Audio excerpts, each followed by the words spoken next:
আসসালামু আলাইকুম বন্ধুরা, আজ আমি আপনাদের সাথে একটি নতুন রেসিপি শেয়ার করব। আপনারা আমার এই রেসিপিটি ফলো করলে অনায়াসে এক প্লেট ভাত খেয়ে ফেলতে পারবেন। তো এখানে আমি একটা কালবাউস মাছ আর একটা সরপুঁটি মাছ নিয়ে নিয়েছি।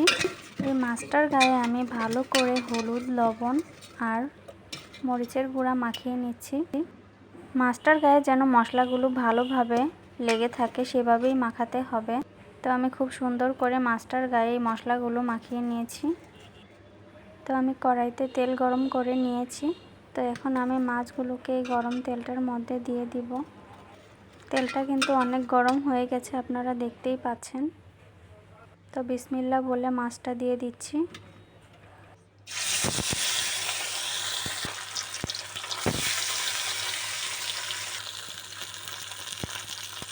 তো মাছটাকে গরম তেলে ছেড়ে এখন আমি ওয়েট করব ভালো করে এক পাশ ভাজা হওয়ার জন্য।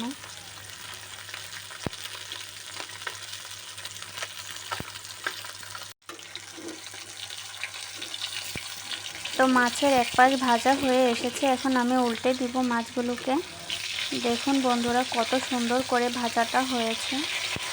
মাছ ভাজা দিয়ে ভাত খেতে কিন্তু আমরা সবাই পছন্দ করি, তবে যদি সেটা হয় ভিন্ন স্টাইলে তাহলে তো এর স্বাদ আরও দ্বিগুণ বেড়ে যায়।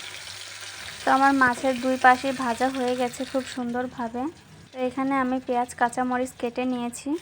তো কড়াইয়ের এক পাশে মাছ ভাজাগুলোকে সাইড করে আমি ওই তেলটার মধ্যেই পেঁয়াজ কুচি আর কাঁচামরিচ কুচি দিয়ে দিয়েছি।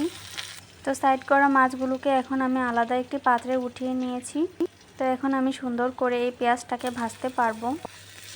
তো পেঁয়াজটাকে আমি উল্টে পাল্টে কিছু সময় নাড়তে থাকবো। যখন দেখবো পেঁয়াজটা নরম হয়ে এসেছে, তার মধ্যে আমি অল্প পরিমাণে দিয়ে দিব মরিচের গুঁড়া, তারপর দিয়ে দিব হলুদের গুঁড়া, তারপর দিয়ে দিব ধনিয়ার গুঁড়া একদম অল্প অল্প করে, তারপর দিয়ে দিচ্ছি স্বাদ মতো লবণ।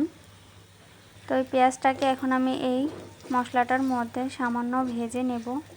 পেঁয়াজটাকে আমি বেশি ব্রাউন করব না।